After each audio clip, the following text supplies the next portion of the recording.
ইসরোর চন্দ্রযান কিন্তু ব্যর্থ হয়েছিল প্রথম। অর্থাৎ চন্দ্রের যে আলোকিত পৃষ্ঠ এইটা না হইয়া অন্ধকার পৃষ্ঠে কিন্তু এই চন্দ্রযান চলে গেছিল। এইটার পর, এই ঘটনার পর নাসা বলেছিল যে মহাশূন্যের গঠন, মহাশূন্যের কার্যক্রম কিন্তু অত্যধিক জটিল। আমরা মহাশূন্যে যাচ্ছি না আজকে।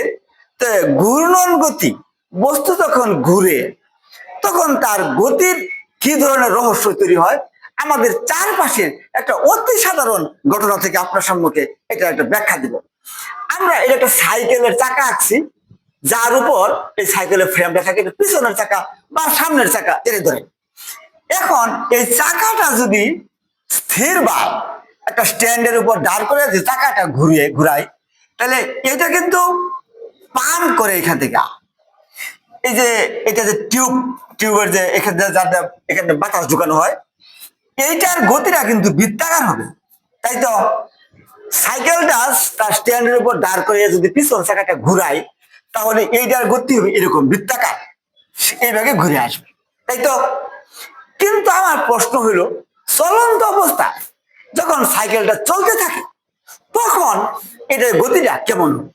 অর্থাৎ চলন্ত অবস্থায় যখন এই সাইকেলটা তার উপর ঘুরবে এবং সম্মুখ দিকে যেতেও থাকবে, তখন এই যে টিউবটার যেখানে পাম্প করেছে এটা, এর গতিটা কি আকৃতি হবে? এটা আপনাদের কাছে প্রশ্ন।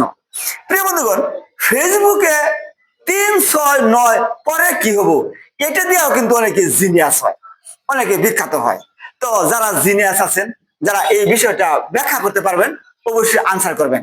এই আনসারের মাধ্যমে আপনার চারপাশকে আপনার সম্মুখে উপস্থাপন করব এবং দেখবেন অনেক জটিল বিষয় আছে যা আসলে আমরা ওইভাবে ব্যাখ্যার মধ্যে আনি না।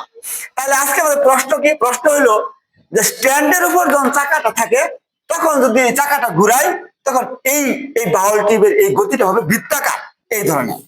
স্থির অবস্থায় যখন স্ট্যান্ডের উপর ঘুরে, কিন্তু চলন্ত অবস্থায় যখন সাইকেলটা চলতেও থাকে এবং এটা ঘুরতেও থাকে, তখন এইটার গতিপথ কেমন হবে? আশা করি আপনারা আনসার করবেন। ধন্যবাদ।